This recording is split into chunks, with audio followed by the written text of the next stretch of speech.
Hello everybody, we are starting Unit 4 today, and actually we're going back to finish up Chapter 2, so we're doing Section 2.5, and then 3.3 and 3.4 for Chapter 3 that we did not do yet.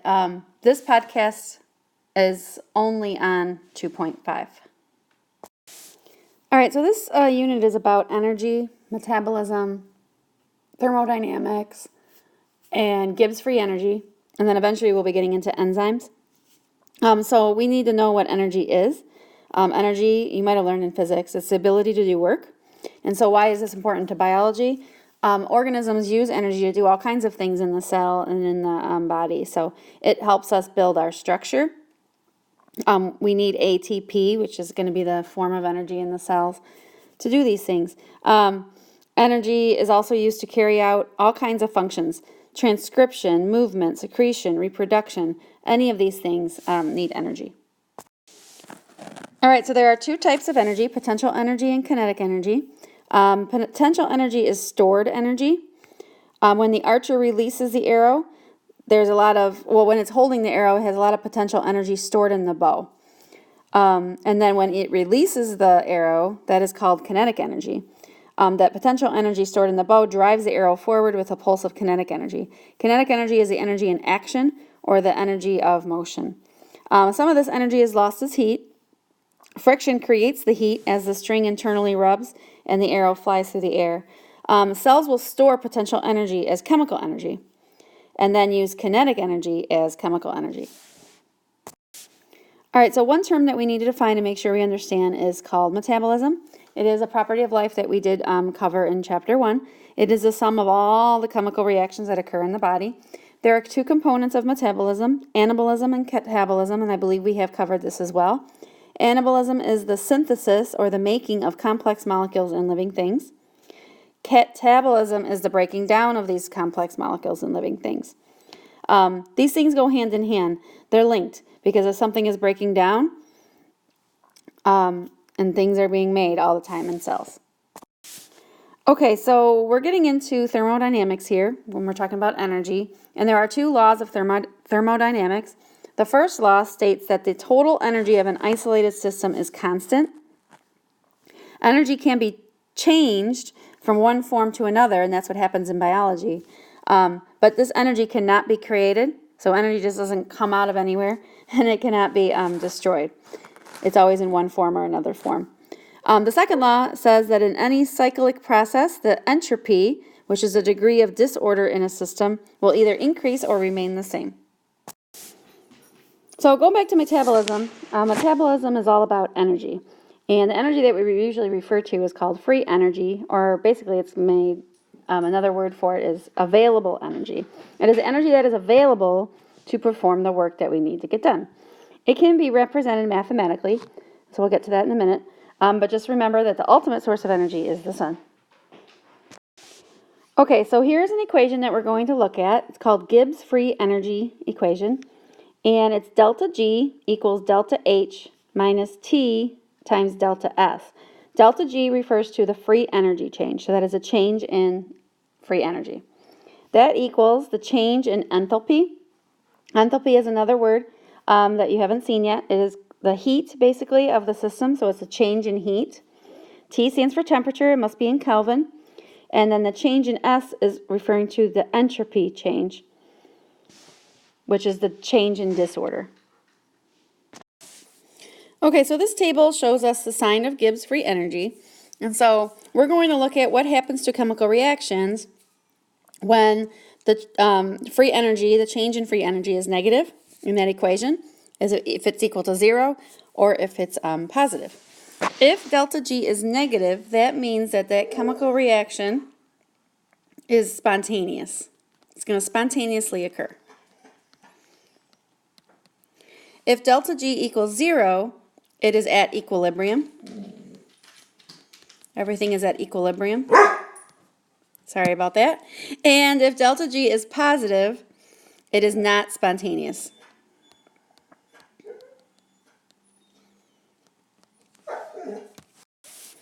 So using this information on Gibbs, we can figure out what type of reaction is going to happen or what kind of reaction it is.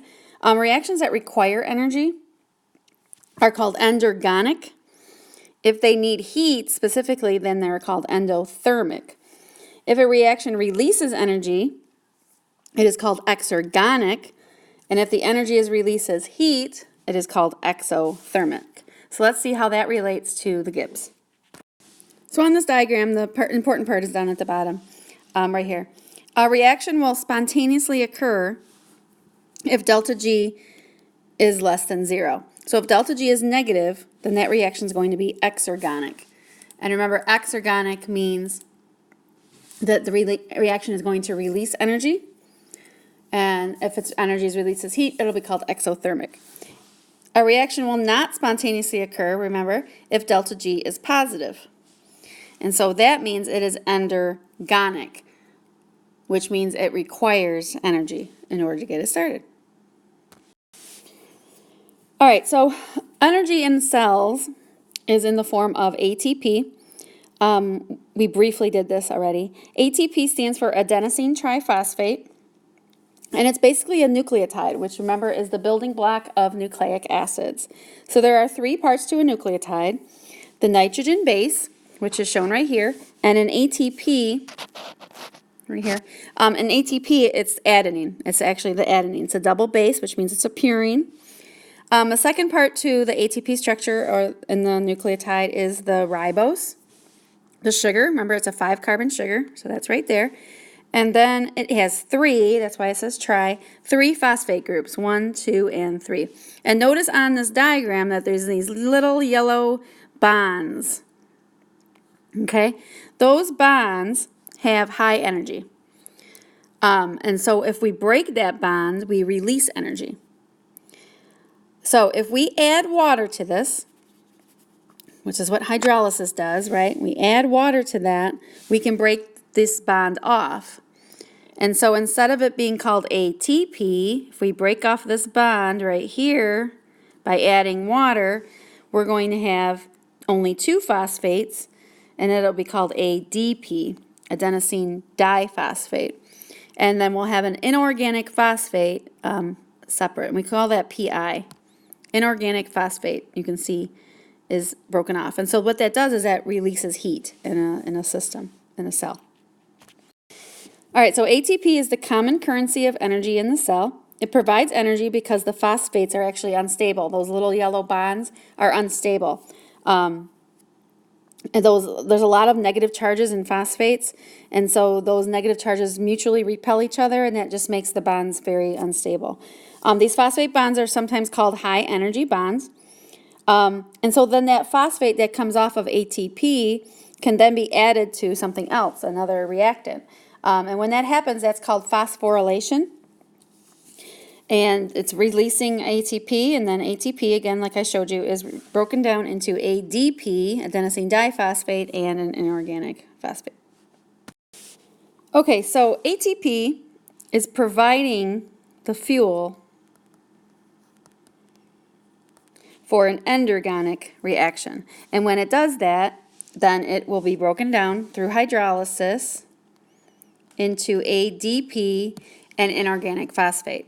And then to get ADP and inorganic phosphate back to ATP, we need energy to do that. And that energy is coming from an exergonic reaction where it was released.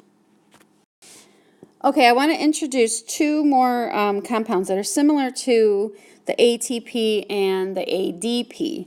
One of them is called NAD+. It stands for, if you really want to know, nicotinamide, I don't know how to say it, adenine dinucleotide. And so that's one's right here. This one is similar to an ADP, okay, where you need to add something to be able to get to the high energy molecule. And in this case, we're going to add, if we added 2 electrons and a proton to it, it becomes NADH. And NADH is similar to ATP. It's a very high energy, unstable molecule, but it provides energy for cells. Another one is called FAD and FADH2. And there's a picture of it if you like the chemistry. FAD is similar to the ADP. If you add 2 hydrogens and 2 electrons, we get FADH2, which is going to be a very high energy, low stable compound that can provide energy for a cell. So there's two chemical reactions that occur in cells, and that's called oxidation and reduction. And so when we're talking about NAD and NADH and FAD and FADH2, we're talking about oxidation and reduction because we're talking about adding electrons or protons and adding and losing electrons. So reduction is when we add electrons. If you think if you're adding an electron, you're adding a negative charge, and so that results in a reduction. It's kind of backwards thinking. It's very common in metabolism. So when NAD plus becomes NADH2, my arrows are a little off there, that is called reduction. NAD, you can word that as NAD plus was reduced. And same thing for FAD making FADH2. We are going to add electrons in order to, and protons in order to get that high energy molecule. If we were breaking it down and NADH was releasing its energy, it would be turned back into NAD plus we would be losing electrons and protons. Same thing with FADH2. If we lose our electrons and our protons, it becomes FAD. These things go hand in hand, and they're called redox reactions. An easy way to remember this that I've taught before is called oil rig. Oxidation is loss. Oxidation is loss, referring to the loss of an electron. Reduction is gain, and that's the gaining of the electron. So that might help you remember which one is which. And that's where this podcast is going to stop. The next podcast will be on enzymes.